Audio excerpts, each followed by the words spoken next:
Merci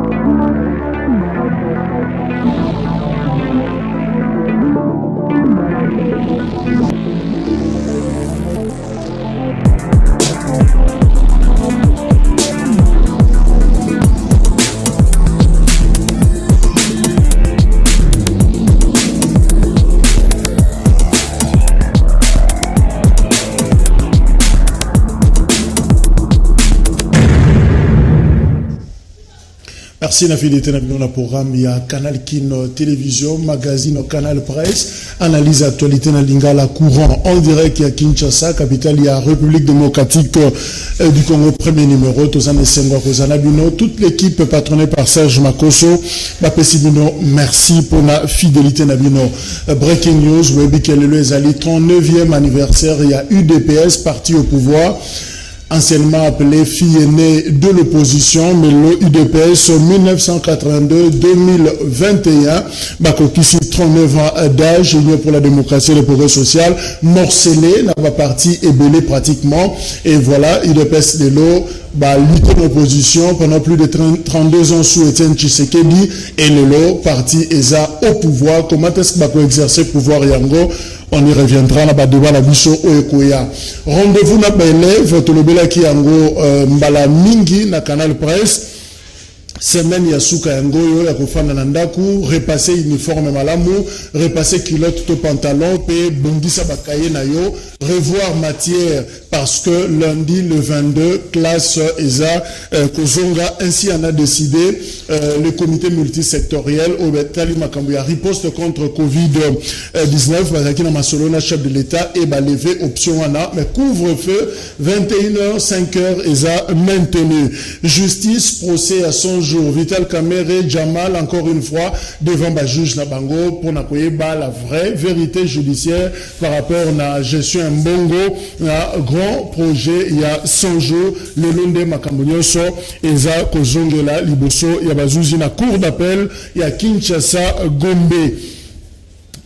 Batongi station Mokoto bazotonga station service na aérodrome Yandolo.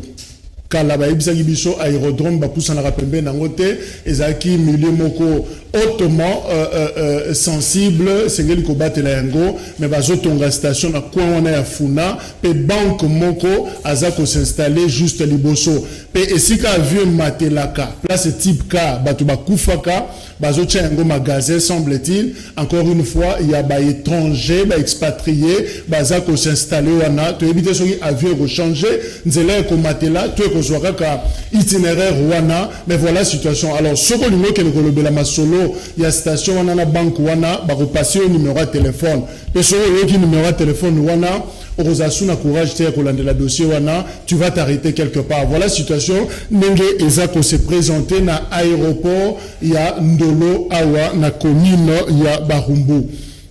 Est-ce que Koko Nyangi a continué union sacrée toté? Question, ils ont tout dans ma pays, l'Obama. Réponse beaucoup zongo na suka Canal Presse, il y a l'élo. Voilà, le nôtre la moratoire au Bapesi, il y a 2 mois, et pas il n'a pas expatrié, au bazo exercé na petit commerce, pays commerce de détail, Boebi, ministre provincial, et en charge à commerce pays industrie, à Binisaki moratoire, Moko a signé document, mesure Zomaki, à l'Obaki on a point de presse, alors à Pessi 2 mois, n'a pas expatrié, nyonso bazo te kabilo comme Mike dans le petit commerce, Bakata, parce que après de Lewana, je crois que ma mesure Moussousou et Kozoma. Quel est l'impact justement? Il y a mesure, il y a décision, ministre Azui et Kobotanini, est-ce que Rosuka Lanzela, toi, Rokomanengo, Kino Nasuka, voilà pourquoi on a fait venir dans Canal Presse, ministre provincial, il y a commerce, industrie, affaires action humanitaire, il y a ville province ya Kinshasa, Ose Badi Banga Chilumba, Azanabiso Elongo, monsieur le ministre Mbote. Mbote Ndeko Jacques. Voilà, Nazanga mon côté, Nazana confrère Nangai, Tolobana, Rodrigue Niembo, Makengo Azanabiso Elongo pour s'entretenir la ministre, la Mokonalion de Rodrigue Mbote. Mbote de Jacques, Mbote na téléspectateur Nyoso Nabiso, Canal Presse, émission Monene, le ministre, Faba Bosolo pe Bosembo pour l'intérêt de la population ya Kinshasa. Tout le monde a bachino baoteka, Mikate bachino baoteka Nguba, Tokota na Bozindo. Numéro 1 en 2012. Azoka Mokano de Jacques Kalonji. Le ministre n'est pas télémi. Tout Panzaka Nteke Bakino Basepe. Voilà. Vous avez bien à réagir déjà sur Facebook. Vous avez l'appel un message par rapport à la dossier très sensible lié à la sociale. Il y a Bakongolais.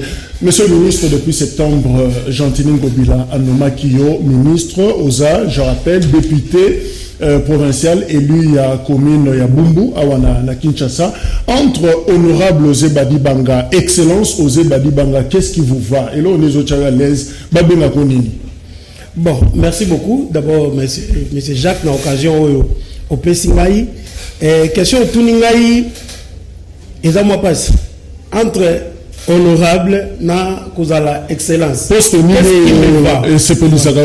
me va, c'est servir la population quinoise.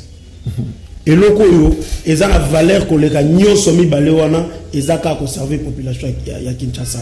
Nazala qui député dans l'Assemblée provinciale, j'étais en train de servir la population quinoise. Aujourd'hui, j'ai été nommé ministre. Je suis là pour servir la population quinoise. Ce qui me va, c'est servir la population. Mais pourquoi Jean-Tinin Gobila a dit Chouanaye, et Panayo? Pourquoi Osé Badi Banga? Pour collaborer avec Osé Badi Banga? Bon, la question est autour de son excellence aussi le gouverneur. Peut-être à Talaki à l'Obi, bon, à ma qualité, Osé Azanango, s'il est à mes côtés, à quoi servir la population autrement à mes côtés. Et peut-être Atalaki abike non nakati ya garçon oyo eloko moko ekobakisa manakati ya gouvernement, mais je tiens à le remercier parce qu'il a porté son choix sur moi. Voilà. Voilà, alors, monsieur le ministre, d'entrée de jeu, Ozouaki, ça fait pratiquement quelques mois, Oza à la tête, il y a portefeuille Ouana. Finalement, état de l'Union au Salina commerce, pas industrie à ville, il y a Kinshasa, parce que je crois que au Salaki, itinérance, Ouana, visité, la société commerciale et industrielle, Nyoso. En fait, de manière générale, comment est-ce qu'on comprend le secteur, il y a commerce, pas industrie, Koupar Bola d'ailleurs, notre cameraman a accompagné qui? Voilà, merci beaucoup, Ndeko Jacques. Tant qu'on a commis à la tête, il y a ministère provincial, il y a commerce, industrie et action humanitaire. Dans le bas, il fallait ça à état de lieu. Et état de lieu, il y a qui un peu moins difficile au Yébi, dans le cas de Bichot, pour prendre mes ébélés. Dans le qui penouana, il y a Okita, il y a division dans la nyonso. Kotala, comment va travailler, dans la condition nini. Et c'était difficile, vraiment très difficile. On a combattu la division et action humanitaire, conditions et Moussala, et ça qui vraiment très précaire. J'avais d'ailleurs émis le fait, il y a au Salanyo Sokobunde la Bango, Nasima ya Tata Ngomba, il y a vu la Kinshasa, pour toper sa bango ici Kamoro ya Malam. Na combattu na division il y a commerce. Baza awana triomphal, difficulté énorme. Et j'ai trouvé un contrat au ville à Kinshasa à l'époque, il y a un gouverneur Kimbuta, a signé qui un particulier pour réhabiliter immeuble moko il y a ville, oyo division en commerce et vendaki et dans qui pratiquement non appliqué. Nous nous sommes bâtis pendant que je te parle, division et commerce. Oh, babandaki kosala musala na ba difficulté grave, bazaki na ba localité, bazaki na isika revendate et tout, ils sont déjà en train d'être installés na immeuble oyo zaki ya ville Kinshasa où il fallait qu'il ba réhabiliter. Je m'en félicite pour ça. Donc on a bundi ponango et baza déjà comme déjà qu'on a déjà installé, je crois 7 semaines déjà. Bazo Kota Fagiba Kota déjà depuis dimanche. Je crois que demain, aujourd'hui lundi, nous avons information à Malam que Basi Bakoti n'a pas installation à Bango. Et je suis en train de me battre. Récemment, j'ai écrit au ministre des Travaux publics pour installation, il y a action humanitaire. Nous sommes en train d'évoluer. Je crois que Marambo Tambola vraiment malamou. Et état des liens en général, ils ont été difficiles. Il y avait quelques taxes, il y avait la Kinshasa, où ils ont été presque négligés. Au amour bandai kota tam susu na baposha batu, je ne sais pas kofunda mutu, mais nous sommes en train de battre ensemble avec son excellence monsieur le gouverneur de la ville de Kinshasa pour remettre la nani sur na caisse à l'état. Je crois qu'on va développer. Il y a beaucoup de taxes, il y a estampillage. Entreprise sur l'industrie ils produire localement. Il faut foutre.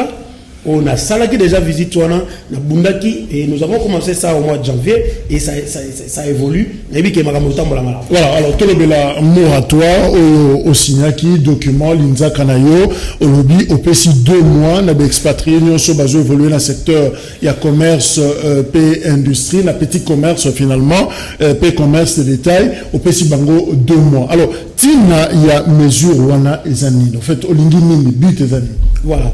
D'abord, on a réalisé notre promesse, on a salaki le jour où on a salaki remise et reprise, on a le belaki bilo mi balai, on a promouvoir classe moyenne, on a fait l'effort, on a promouvoir petite industrie, il y a Kinshasa, et je ferai un effort. Bien sûr, le discours, il y a remise et reprise, je ferai un effort pour remettre petit commerce aux nationaux. Et c'est un processus que n'a bandi l'élo. Donc, après avoir consulté son excellence, monsieur le gouverneur, et n'a bandi ango, et nous sommes en train d'aller progressivement. L'objectif, il y a les bosso, il y a promotion, il y a classe moyenne. Donc, Jacques, Mboka Mokote est développé sans classe moyenne. Riche va développer en Mboka. Bateau va développer en Mboka, et ça, bateau ya C, au basala ba commerce aniquié, ba classe moyenne wana. Ne bango, basala ka Mboka est développé. Azam mobolate, azam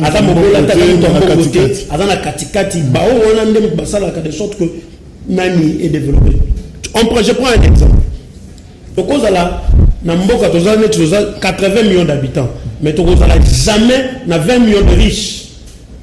Et c'est difficile pour toi on a 20 millions ou 30 millions de riches. Les riches sont la cas et les expériences quand un riche habite là où il y a beaucoup de pauvres, ces riches-là souffrent sérieusement parce que tout le monde viendra vers eux. Or, sur classe moyenne, ils ont évolué très bien. Au moment où il y aura l'équilibre. Donc l'objectif c'est promouvoir la classe moyenne. Alors, Jacques Alonso, dans mon message, il y a un bangate. Il y a un tribunal. Moratoire il y a 2 mois, il m'a canissé qui toko. Mais mutune ali, ozo bangate. Batu babande makambo basuka nanzela. Mutune ali boso, mutune ami balé. Le morato bagebo le ministre je crois commerce na économie nationale. Asura pika mokano suka nanzela. Mutune ami sato. Ba chino oyo bandiko bundelo oyo. Ozo bangate be ba kota na femfo. Ozo nanzela. Il faut rassurer la population que le démocratique au souk na ndelo boki noka libanga na mai o mekaso ko simba peut-être ko présent na scène ko oze badi. Et donc Sali et c'est Salama déjà. C'est Salama déjà. En 2012 je crois sous Adolphe Mozito et finalement on a vu comment on place et Soukela et on dirait que chaque chinois, chaque indo-pakistanais moi général moi député na mo protéger est-ce que finalement ils ont pas risque et utilité. Bon na ko s'enorgueillir liboso la prédécesseur là, ou peut-être besoin de décision, peut-être et Simbate.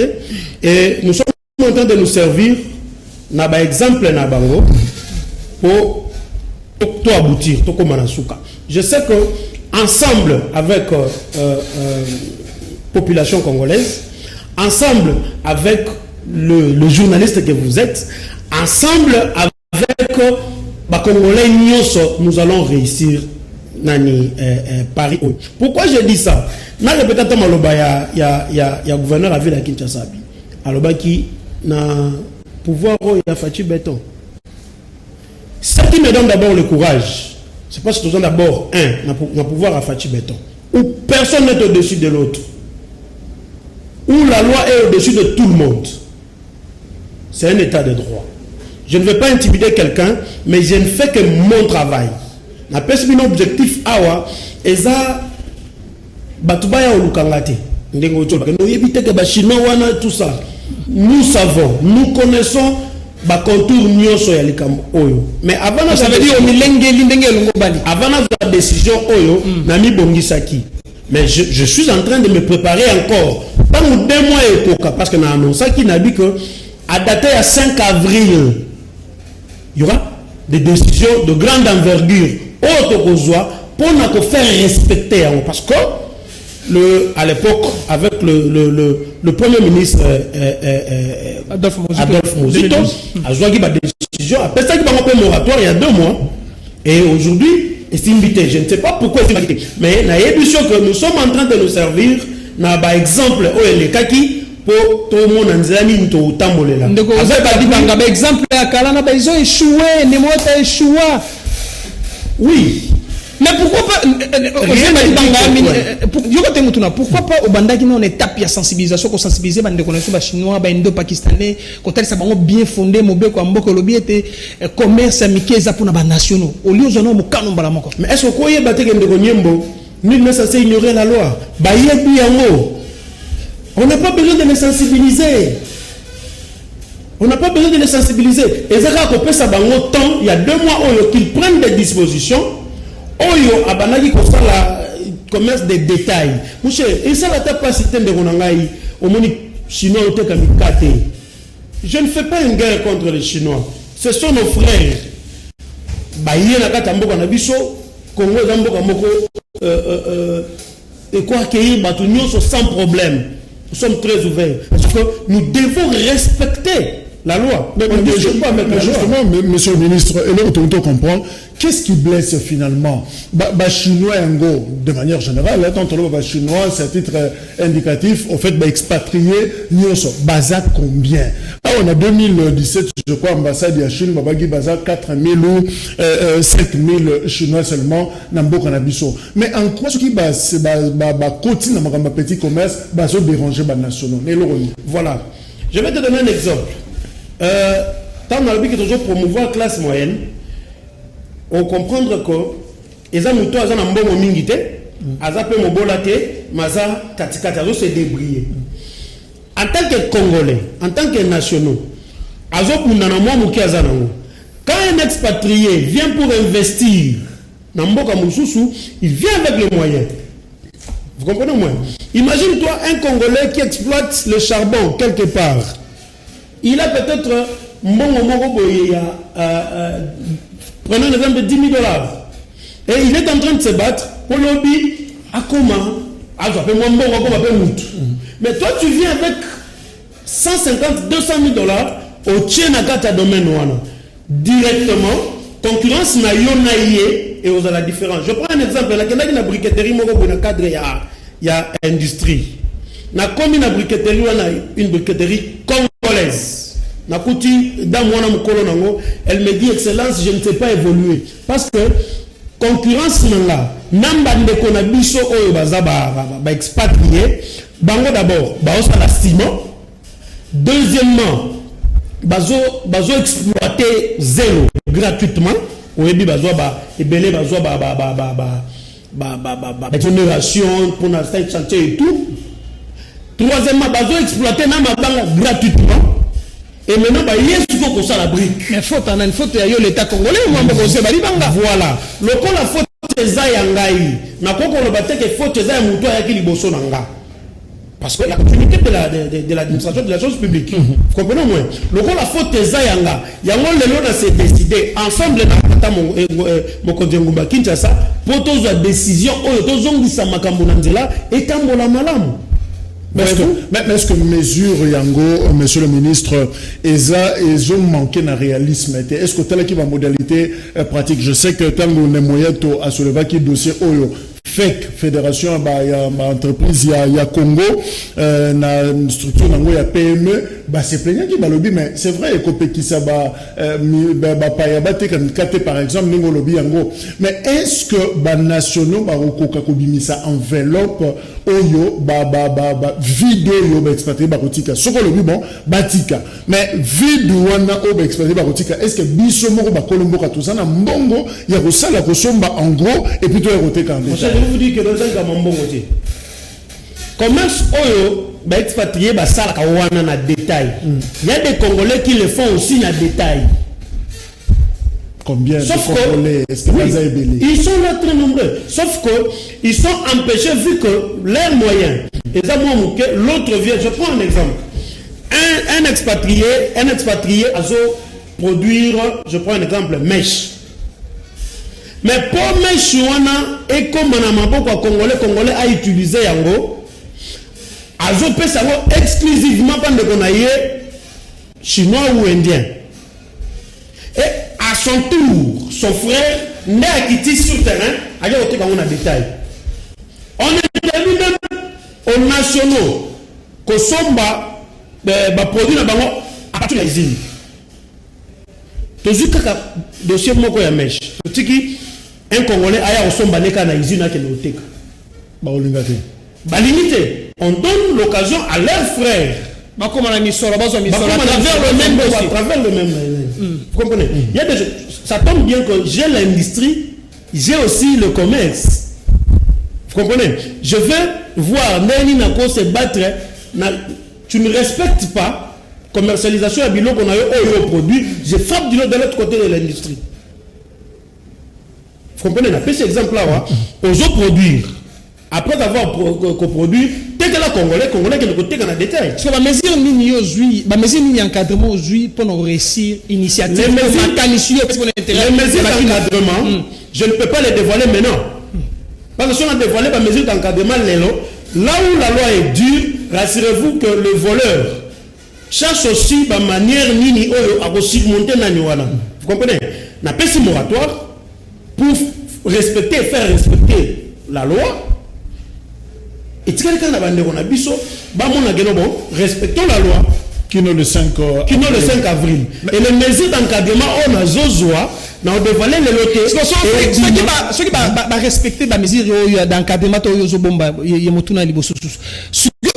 Salanga no bangelon de cause badi banga osaki no kuna assemblée professeur Kinshasa ro ba malamu apparemment de gobiernement même ta duyo abenyo na gouvernement pas kango ka muno po pe na assemblée professeur Kinshasa on déranger mi mais ngayo na zolo bati kainga muno hotel na zaki habitué à Canal Presse ngayo na Canal Presse n'est-ce pas ozobanga te est-ce que osimba bene loko sala bena te na obanga na foi elingi kobanga ezalaka soki ozana raison te kobanga ezalaka soki mopepo etamboli na yo te Kobanga ezalaka soki Congolais azana ngai te. Mais eloko osala ezana avantage de la population. Même le chef de l'État a évoqué dans le discours épelé sur le petit commerce. Conseil des ministres. Nous sommes en train d'exécuter la vision du chef de l'État. Mais justement, monsieur le ministre, on créer classe moyenne. En fait, mécanisme sur le plan pratique, Borossa exactement, pour tous à la peine à petits commerçants nationaux, ou à un moins moyen, à son bac en gros, à épater qui en détail, ça a trop de difficultés pour tenir un piaka, ils en dépendent à biso, tous à peine à ma coquité. Est-ce que Bozan a mesure où on a recréé cette classe moyenne par quelle baguette magique? Voilà. Pour créer classe moyenne, ma baguette magique, pour créer classe moyenne. Et l'autre sala très facilement pour la classe moyenne ils ont moins promotion et ça autosito bandi oyo. C'est-à-dire quand nous les autorisons, to bi bon, bino bande ko na biso ya ba congolais, on va sur la petit commerce. Voilà, pas les besoin to pesibido. Les petits commerces et autres la ka pour na bino nanu. Maintenant battez-vous, nous allons les organiser. Ndeko, na oyebiso le romoko. Ne pensez pas qu'aujourd'hui, ceux qui expatriés à sali petit commerce, les Congolais ne vont pas vivre. Les Congolais vont vivre. Batikali kaka ne sikana bango, il y a production, ne sikana bango, il y a le commerce à miner selon ordonnance loi et zoloba.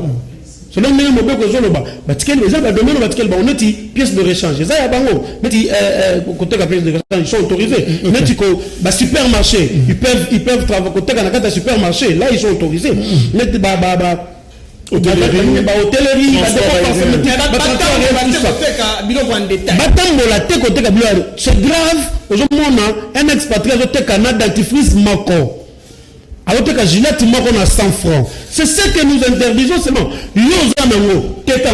Alors le petit on a quoi na a la cabine na quoi. Alors lame de rasoir na combien franchement mabe ezozala ozo créer scepticisme on a indifférence il y a population et c'est justement comportement la bino bakondi tangu ba expatrié on bazoteka biloko utu koloba lame de rasoir mikate potopoto ngai tout ça bazoteka yango bino bakondi boza division il y a commerce ezali il y a économie ezali bolé kakapena manzela wana moko ba oteka na parler du peuple et si ka ba député bazalaka mais qu'est-ce qui fait que botika bango basala je me suis pas surtout qui le wana ndoto on va frapper est-ce que ça va nous gêner bino to finalement vous vous moquez de la population bon moi je peux pas dire que ezala gêner biso to ezala gêner biso te pourquoi parce que depuis na botama depuis nzamba sala ngamba liboso na comme ministre OK comme ministre, je suis en train de me battre. Et longo na sous l'impulsion il y a gouverneur à ville que n'a réalisé vision on a dans le secteur au bapisi. Na lo bateke na lalaki na lamuki. Non, le jour où na sala qui remise et reprise na lo baki yango. C'est ça qui vision nanga. Et loko leza et tout un vision ya tata mokonza ya ekolo na yango na zui sikoyo mokano nazoke nango progressivement na letaka bakonzi pe basombaka biloko po ba expatrié wana et c'est pour ça aujourd'hui je me dis que je me sers na peut-être au la défaite entre guillemets il y a bandeko nango ba prédécesseur nanga pour na luka comment orienter je vous informe que je suis en train d'entreprendre quelques démarches pendant ce moratoire na kuta en affect na kuta na bandeko syndicat est-ce que le justement ils avaient marché na kuta na bandeko nyonso dernièrement vous banga ba organiser nani nous allons créer une commission je ne peux même pas dévoiler nous allons créer une commission et cette commission là sera suivie na ba mesure moko ya surveillance pour na ko faire exécuter mobeko ya mboka et j'ai bien dit ici tous en apportent pour encourager les nationaux. Et les nationaux, eux aussi à leur tour, doivent comprendre que tant que vous avez cette occasion, ce n'est pas le moment où on matissa biloko onyo la bandeko na ba Congolais. Ya monde peut pas te payer voilà. Là maintenant, ce que nous devons savoir, c'est le ministre de l'économie qui doit s'en charger. Je ne peux pas aller au-delà. Il y a l'attribution. Voilà. Encourager les nationaux, une bonne chose, coup de chapeau, monsieur le ministre. Mais mesure de surveillance, n'a pas Congolais nini. Est-ce qu'il faut que le inspecteur à Malamo, ou on donne un rapport à solo, ou l'inspecteur qui est en détail, et nous devons en détail, mais à Zoumou et Loco. Après, quand il fallait pour Banda, Nassé, au Tali, inspecteur, bien fondé à Mobé, qu'on a vu ça, ou Tali, c'était des nationaux, des fois, on a des détails, mais on va oser Badiba. Non, l'inspecteur, il est bien. Sauf que nous allons sélectionner il faut travailler na bango. On ne va pas dire que l'inspecteur nyon so baza mabe. Ndengemo to ko ba ministre nyon so baza mabe to malam. Il y a des gens qui aiment ce pays, qui aiment cette ville, qui vont travailler pour l'intérêt. Il y a bandeko na biso nani. Moi je vais te dire une chose ndeko na ngai. Aujourd'hui et yebana kaka que quand quelqu'un assume la fonction morobé, ils ont pour avoir sa famille naïe, ils ont pour famille naïe comme à Malamou, mais il y a de cela, à travailler, mais sous Kanango, il y a mais il a servi quand même la population. Je prends l'exemple, il y a le gouverneur le plus renommé, Nathan Mobutu, comme de Villa Gikanda. C'est un modèle. C'est un modèle. C'est quelqu'un à qui il faut suivre, Nani, Bapanae. Il y a des gens qui ont travaillé. Et nous sommes sur le pas de Yabatouana. Vous comprenez moins? Toujours là, est-ce que vous pouvez assurer que le canal presse, monsieur le ministre, pour nga na obanga, naïbi ba Congolais, naïbi ba Kinois, au cours assurer bango le lobo na tué belé na mikili ya poto tina Kinshasa, que mesure on est au Simba, ba la kimia, biloko ba koteka mikemi kezo, zongeli bango ando yo sali passage na canal presse lelo. Mesure on a zui. et que Simba avec appui na yo congolais. Mesure on a joué et que Simba avec appui à bandeko na nyonso ba na libanda mikili ya poto. Mesure que Simba avec appui na yo journaliste. Mesure que Simba avec appui ya Tata Mokonzi Ngumba Kinshasa. Mesure que Simba avec appui à son excellence Félix Tshisekedi. Kalate. Comme na yebi que Naba discours na ye a évoqué un mot ndenge nyonso et aussi. Donc yo ko s'accrocher na mboka Fachi Beto. Ezaka mboka Fachi Beto te. Ezaka mboka Fachi Beto te eza état de droit. État de droit ezaka mboka Fachi Beto. Kalate toko kabaye ko funda yo balobi oser badibanga aza ko troubler climat des affaires dans la République démocratique du Congo. Félix Antoine Tshilombo Tshisekedi le jour que pour le climat des affaires est malam mais libango yo ko boka na kati baleo et ko troubler mai ko tcha mobulu ceux qui le ba chinois na batamboli ceux qui ba malien ba sene o ba zoteka ba café na tongo bango pe ba tambola climat des affaires toza à l'aise na Kinshasa ce sont maté comme mi boka li moto na ko mutu. Voilà, merci beaucoup.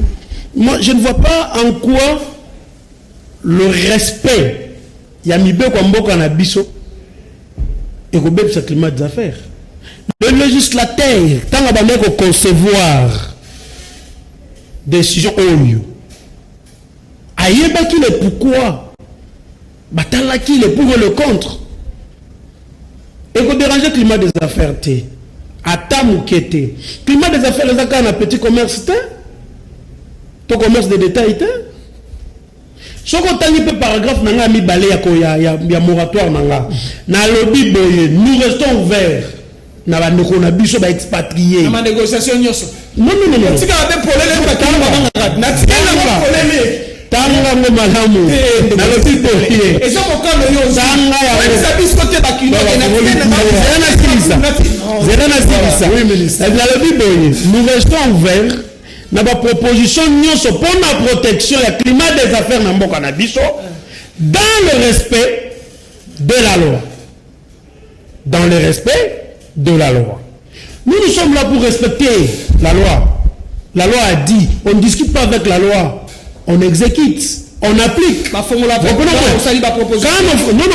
Dans le climat des affaires. Peut-être ils peuvent se dire que même ce climat des affaires, parce que le président de la République, mais juste que pour le climat des affaires, encore dans les bichons pour le gouvernement provincial, toujours j'irai pour la malamu. Mais là, nous ne pouvons pas laisser Makambu et Kene Nandengezo Kende, to viola Mobeko, to tika la classe moyenne Yamboka Nabiso, eux souffrir, n'a par exemple on a Pessi, parce que toujours protéger le climat des affaires. Pour protéger le climat des affaires, tout en respectant la loi. Bon, ce qui va être système, monsieur le ministre, Tokutana Ngandayala, Tokutana Kinkole, Tokutana place mon restaurant autour d'un verre, Bamindele Baye, Bissokoluka ministre, tout le monde ministre, et Rosandé, parce que comme sur Facebook, on sait comment ça marche, et qu'on a une audience nocturne, et puis après, ça va se passer comment, monsieur le ministre? Voilà, merci beaucoup. Bon, il y a un photo yeba. Na lobby te que naza saint collègue Batunions. Et mon fond les couloirs. Na lobby bien dans le respect de la loi. Na lobby te que naza mabe collègue Batunions. Mais ce que moi je veux ezaka que tout ça la makasi to faire respecter mon beko, to promouvoir classe moyenne, to soutenir population congolaise. Je suis décidé, il y a une décision wana pour l'objectif au wana. Et maintenant, ce que moi je demande, et ça appuie à Moutounioso. L'implication bakinois. L'implication des Kinois. Demain après demain, c'est vrai. Bakinois, on peut pas dénoncer déjà sur Bamoni. Voilà. Demain ou après demain, mais je vous dis ce que je vais vous dire maintenant là, que je ferai un effort. Pour nous faire respecter. Mais on doit respecter les lois et nanu balukanga ite na koloba nini ba ya lukangai nanu ba bengi ngate na koloba nini ke ba ya lukangai ya on a lobi que ba koki ko ya parce que tout complet ba ko ya te et ça va bete baya baya oluka nini pa na ngai baboya na ngai pa na moi baboya pa na ngai na moi s'il faut to se réunir na bango na salle ya réunion ya bureau na nga nous nous réunissons pendant que tout le monde azomona na bureau mulunge na ba représente climatiser les qui toko na kata bureau na ngai toko vanda na bango clairement nous allons discuter dans le respect de la loi. Je ne refuse pas que baya mais baboya na moi il faut baya na moi. Monsieur le ministre, tozo bangi sa yote na Nyembo, la zone de question parce que vraiment tous à la pragmatique place wana au lobby 2 mois après à partir du 5 avril mesures au quitter le terrain pour na faire appliquer et le wana. Bon ce continue batu na terrain bazu ba passer bango numéro de téléphone, ba le besoin téléphone yango solana général. Qu'est-ce qui va se passer monsieur le ministre? Moi je suis pas un célibataire d'un général. Je suis pas un célibataire d'un général. Solana proche à gouverneur, c'est pas proche à Mokonzi Mokoboy. Proche à Mokonzi ni ba Solana yi. Oko procureur. Tangu nani gentiment ngobila ye moko zobanga lobi na Kinshasa na Congo ya Fachi betonga na saba Fatima Mokonzi ni parce que il y a pas zambi le goto kutana obo photo tuno metuna parce que ba il n'a pas problème maintenant répondre yo parce que tu vas comprendre nani parce que ba comprendre bien te. Tangu gentiment ngobila ye moko zobanga na Congo ya Fachi beton ngala ke ndokoteka zambi. Vous imaginez qu'à Rondima, qu'on soit là, nous tout le monde a téléphone pour intervenir et surtout que comment on enregistrer n'importe comment. Je vous dis que et Ose Badi Banga et Gentini Ngobila, nous sommes sur le pas de Félix Tshisekedi. Nous sommes en train de les suivre. Voilà. Balobi, justement. La seule personne Oyo a coquille qu'on a un téléphone à Bina Tika. Tiki le maire de la chef de l'État Yemoko d'ailleurs le ballon voilà le soutien il y a gouverneur à ville province à Kinshasa nous avons le soutien du gouverneur à ville à Kinshasa n'est-ce pas voilà j'ai parlé avec mon chef et nous sommes en train de travailler nous sommes sur le pas il y a son excellence Félix Tshisekedi alors la ligne justement tous la question de Komoko Rodrigue Nyembo d'ailleurs a outi kolobayango balobite Ose Badi Banga azusa ndentintsani ne babenga na l'église azondukela ngobila mbongo pour atonga zandu yanga bali ko traquer bamindele justement alors quand est-il na likambona zandu parce que ça peut ministre provincial voilà mbongo ya rotonga zando ekouta na corruption te monga rotonga zando ekouta na corruption te boyebi ndenge makambo banda ekoleka na ba gouvernement oyo uta ekoleka ne makambo ndo sala mais il y a une différence na biso lelo monga rotonga zando ekouta na corruption te monga rotonga zando ekouta na mbongo oyo population azofuta na ba taxe. Je rappelle, ministre, nous rappelons parce que tu le bas qui a ministre il y a commerce, industrie et action humanitaire. Il y avait une province à Kinshasa. Voilà. Donc, nous avons abordé les Kambouya Zando. Nous avons pris exemple de Jacques. Je me souviens bien, nous avons moi 5 ans, 6 ans. Nous avons Betty Bale, na Sakani, Maboko Baby, Njote Baby. Maman Ebisio, avant Olia, il faut Sokola. Naturellement. Non, maman la Sokola, tout ça. Et tant que nous avons Sokola, on a croyant que maman a salaire, ma belle, il soiga. Mais après avoir que Sokola, tant qu'on a mis soin, tant que la tution pantalon, qui te remonte la moi fier. Il en est de même, le gouverneur a vu la Kinshasa une décision à Zando. Zando a une insalubrité et Moro Oro discuté. Et quand on a fermé ça, pour nous rendre d'abord ça libre, et pour nous rendre les choses sous un moderne. C'est vrai, la population est la rakaka. Il y a des marchés au marché périphérique au Batongi, en attendant, et c'est gratuit. Et c'est gratuit. En attendant, babongisa zando wana to mona ba mboka mususu okuti ba molu ya minene na kati ba molo wana batongaka wana batekaka nyonso batekaka mutuka batekaka ndunda batekaka biloko nyonso et c'est le souhait cop ya ngobila te azana moi pourcentage na ye na société où ekoya ko construire zando parce que les akalika ba intérêt na ba pourcentage mais pourquoi se retrouver te mais aéroport Andolo pourquoi congolais atalaka pourcentage il est le gouverneur de la ville yebisanga soka linga tonga ville lelo na tonga avenue qui quitte ndenge ba tonga ngo wana il faut qu'il y ait un pourcentage. Pour unité. Ah, il y a un pourcentage. Il est en train de travailler. Mais l'habitant de Zando, est-ce que vous avez dit que les épées de Guana San, on a babi à 7 pavillons, 10 pavillons San, on a yémo. Donc, vous avez besoin de service sur l'ONAE. Le ONAE. Bah, je le contrôle. Et l'autre faut y eba. Et l'autre faut y eba. Et ça, un contrat Bakinois. Les gens ont un contrat monsieur Salama na kati ya ville à Kinshasa awa. Oyo ils ont senga absolument corrompre yango. Vous imaginez tu fais un contrat avec quelqu'un, il y a que aye atongi ndako. Avant la place wana pendant autant d'années. Mais il s'avère que na temps atongi, il y a des contrats BOT. Vous comprenez? Contrat BOT, c'est un contrat oyo mutoye atongi, j'explique pour qui ne pas comprendre, atongi à utiliser et puis après Sibino pendant un temps et maintenant si quoi matériaux non à utiliser et qu'on ça à 20 ans mais vous payez 25 ans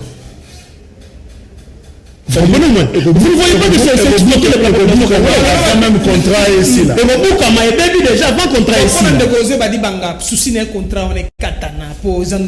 c'est aussi un droit c'est aussi un droit de rompre un contrat c'est aussi un droit quand j'ai un contrat avec toi et que ça ne tient pas j'ai aussi le droit il y a aucun moyen ni rompre un contrat wana c'est tout à fait normal mais la procédure est malade parce qu'il faut d'abord oui dans le fait de la procédure dans le respect de la procédure.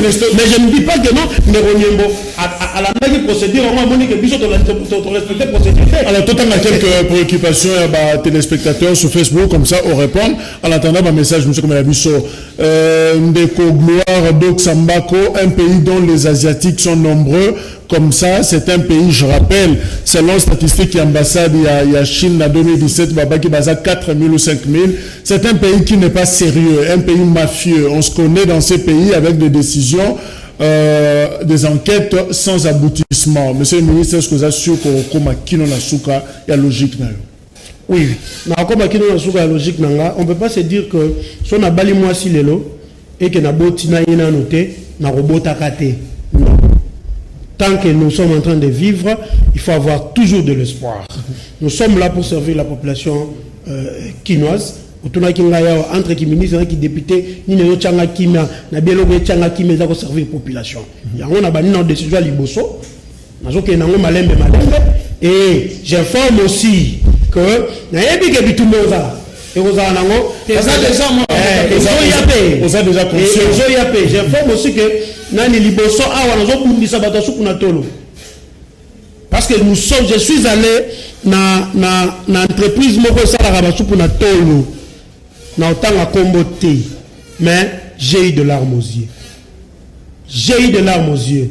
Na côté na laboratoire na bango, j'ai eu de larmes aux yeux. Mais curieusement, monsieur le ministre, tant qu'on continue na tirer de larmes aux yeux. Je dois respecter la procédure, mon ami. Je dois respecter la procédure. Je suis en train d'aller. Je dois respecter la procédure. Curieusement, quand j'invite ces gens-là, dans la salle d'investigation, je vois qu'ils ont toujours eu la vie favorable à OCC. Oh. Mais quand on continue à il y a laboratoire na bango, toi d'arrêter quand il y a longi. C'est du vidéo, c'est du vidéo. On a un avis favorable à OCC. Je te dis, déjà, s'il te plaît, merci. Nous sommes en train d'évoluer. Oui, totalement quelques messages. Ndomba Kipo Inamokali, c'est logique, mais dans notre pays, nous avons des dirigeants qui n'arrivent pas à contrôler même leurs décisions. Balobakaka Kabongo, Mawa, Kozalana dirigeants locaux, là, il y a RDC. Nous sommes Imaton de la Mongafula, les petits commerçants nationaux peuvent, eux, combler les vides si les mesures prises par les ministres provinciaux seront réellement respectées par ces derniers. Kitumba la Mokali, Toyebi, bah, joueurs leur jeu, ils ont bien pris cette mesure pour qu'à la fin, bah, corrompre Bango, gouverneur a besoin d'argent pour Atongazambu, déjà Toyebi. Frère Christian Boto, c'est inutile dans ce pays, même l'argent qu'ils perçoivent dans le marché et Kendagawapi. En plus, Batu Aliboso, Oyo Bazouaka, corruption, et pas Libanais, Bawara, donc le peuple a besoin du social. Bonjour, Naza Kopesa, courage, na ministre Badi Banga. Félicitations, c'est monsieur Malou Selo. Bonjour, ils ne vont plus vous donner du vaccin. Banane, Joseph Kibonge. Donc, si vous dérangez, expatrié, vaccin de Rosoté. Bonjour, Mbeko Jacques, ministre Alobabien, chinois, Azaline de Konabi sauté. C'est major 243. Non, ça c'est fort, hein. Je crois que Bisobe Topa na Bambo Kabapaya, Soro Komikuna, Oza Ndeko, na Bango, Bazaba. Mais là où la loi dit que Bako Salate. Bonjour, les Chinois ne sont pas frères, ce sont des étrangers au Congo, moins fils. Voilà, je crois qu'on a précisé en haut déjà. Bonjour, Bongongo Pati. Je suis jeune entrepreneur dans le domaine de la papeterie. Je pars acheter mes marchandises à l'étranger, mais je les vends chez les Indiens. Alors, nous sommes capables, c'est parti Bongongo. Bonjour, pour parler, les Congolais sont des champions, mais pour exécuter, ils sont les derniers. Les gars, a-t-il les moyens de ça à politique? Monsieur le ministre Joseph Kibongiatouni, est-ce que ça a moyen à politique là? Voilà. Bonjour, Nyonso, monsieur le ministre Azoloba, Ezakola qui sa vraiment gestion chaotique, il y a président, Félix, la ministre surtout, il y a économie, Mawa, Esther, il est là depuis la France, sur la France. Bonjour, pour le changement de notre pays, c'est possible, c'est une question d'avoir un bon cœur. Félicitations pour monsieur le ministre. Bonjour, les expatriés doivent rester congros et les autochtones, donc les petits peuples en détail. C'est Basile Mosengo depuis Kinshasa Njili. Bonjour, pour les libres-échanges, ça ne sera pas avantageux pour nous parce que nous produisions presque rien, alors ça sera pour l'avantage des pays limitrophes, Pati, Bongongo. Bonjour, Canal Presse Débat, Yafati. Non, tous en a sujet raté, Kagame Kabila. Bonjour, nous remercions le chef de l'État pour le bus à notre disposition. Est-ce que, Excellence, ça assure que le dossier Oyo, il y a gros en détail, aussi dit ça yango, et ça circuit moko, il faut déboulonner yango, la source. Bonjour, merci beaucoup à son Excellence pour cette initiative louable. À la paix situation, il y a un magasin honorable, si possible, Pesabiso contact nayo, Madame Lydie, commerçante. Wow, message, bonjour, tout le monde, Excellence, est-ce que décision wana à Kolandela Yangoti na souka parce que ma décision à l'autorité à Kin et souka a toujours sans succès depuis, voilà, de maréchal. Bonjour. Ministre Osé Likanisi Azu pour la expatrié côté qu'en détail et si la peau est étouffée par détaillant quinoa Jérémy Kele à Barumbu. Bonjour classe Ekozonga me couvre-feu éthiquement question que institution Oyo ezana ba vacation soir cours ici la kana 20h30 Tokosuka wapi tolala na institution. Revoyez quand même votre programme chers amis, je crois que facilitons les choses hein. Ceux qui courent bandara 17h aussi la 20h bon matisi yango avant 21h, je crois que ça serait intéressant. Bonjour Canal Presse Excellence Kobanga te biso bakino tozana simana yope tokotia yo maboko je reste batandu na selembao. Bonjour idée ezalouable mais excellence à la paix problème il y a batax. Bonjour tout le biso Excellence biso ba Jean ya industrie ba bosana biso Excellence Salela idée nayo suivi jusqu'au bout parce que ce qui résultat est négatif tout nayo nous sommes derrière vous Zach Moussiana Amasina. Bonjour biso tozalaki kosomba madesu makayabu mungwa na avenue du commerce chez les Portugais et les Grecs bapesan des populations pouvoir d'achat. Voilà, monsieur le ministre, les quelques messages. Bonjour, Ngaï Mama Fifi, Bachala depuis Bichulix. sans oublier Maître Pape depuis Bichelix mode. Voilà, merci. Bandeko Bazola Ndabiso Kuna. Alors, monsieur le ministre, question za kozonga, est-ce que vous kende kino na suka? Est-ce que vous suka na nzelate parce que Nemoyato, ministre national de l'économie en 2012, a suka ki na nzela par rapport à l'Okola. Apparemment, ces expatriés sont plus puissants que l'État congolais. Merci beaucoup, mais ma réaction à Bandeko, j'ai de l'amertume. Je n'ai pas de motema. Tant que mutu nyonso azolobaka est-ce que okendeti na suka, est-ce que osala bo, est-ce que osala je sens que il y a un problème de confiance entre nous les dirigeants et la population nabiso.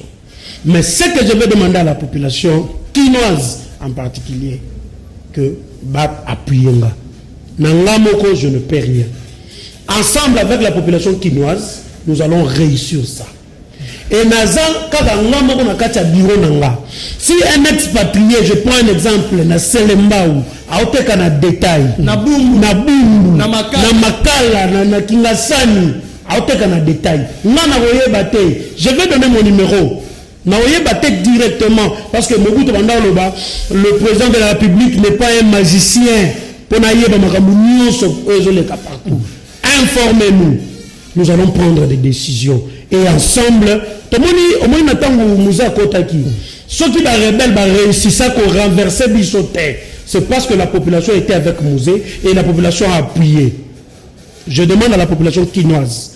N'a qu'on réagit comme ça, que je vais aller jusqu'à la fin. N'a qu'on réagit comme ça, que je suis le plus fort. N'a qu'on réagit que je suis fort si vous êtes avec moi. Mais alors, un message peut pour les expatriés au bazar na commerce. De manière générale, il ne faudra pas que se sentir un peu c'est comme si stigmatisé, non. Et quel message d'ailleurs, pour un message, communiquer dans le bango clair, que toujours faire respecter Mibeko. Pour l'objectif, il y a que promouvoir la classe moyenne. Bande qu'on a vu sur expatriés, na bandeli, ce sont nos frères. Parce que Bana Makila Rouge, le roi Bisso. Bande qu'on a vu sur expatriés, ils sont le bienvenu dans Mboka Nabiso. Ils sont le bienvenu dans Kataville à Kinshasa. Mais il ne faut pas respecter Pemi Beko et Abisso. On n'a pas de problème particulier dans Bande qu'on a vu sur expatriés. On n'a pas de problème particulier dans Bande qu'on a vu sur chinois. Mais sauf que, toujours faire respecter mon Beko. Biso to sa Moussa Nabiso. Basunga pe Biso. Pour tokomana bango tina suka tolingi expatrié mingi tolingi pe climat d'affaires ezala malabu na yango baya pananga na moi na bureau na moi baya na moi. Une question proposée par Rodrigue Niambo, mais en attendant, monsieur le ministre, aux la couleur politique, il y a eu des PES. C'est votre jour. Voilà. Naza na passe sangai na esengo. Passe sangai na esengo pambate et tant nous avons fêté le anniversaire il y a eu de PES 39 ans. 39 ans. Nous se souvenir na ba souffrance automona. Et aujourd'hui et ça la passe hein, chose ça dit ça ba souvenir moko ya mabe. Et ça ba souvenir moko ezoke et les autres timo la pota. Bandeko bele bakufa et bele kat na biso batika biso. Aujourd'hui nous sommes au pouvoir et je me dis tous en attente ya oluka kotoni sa ba poche na biso. Nous devons faire en sorte que démocratie règne na kati mboka na biso. Et est-ce que nous avons maintenant un président de la République qui est en train d'évoluer rien qu'avec un stylo et un petit carnet, en train de déboulonner, en train de réajuster les choses, alors que les malembe ti Congo est en vol là. Merci monsieur le ministre. Voilà, Koko Nyangi finalement, Azana Union Sacrée. Non, il t'a Kabila, Koko Nyangi à l'Union Sacrée, à Tigana Kabila Ranae. Voilà. Merci. Salutations particulières à Poros Koti, plus accompagné ministre provincial il y a commerce, industrie et action humanitaire aux États-Unis Bangan, qui est invité à Bisso, dans mon canal de causer. Merci. Merci beaucoup, Ndeko Jacques. 21h30 pour la rediffusion. Émission est disponible sur YouTube et téléchargeable d'ailleurs. Merci. Au revoir. Lobby.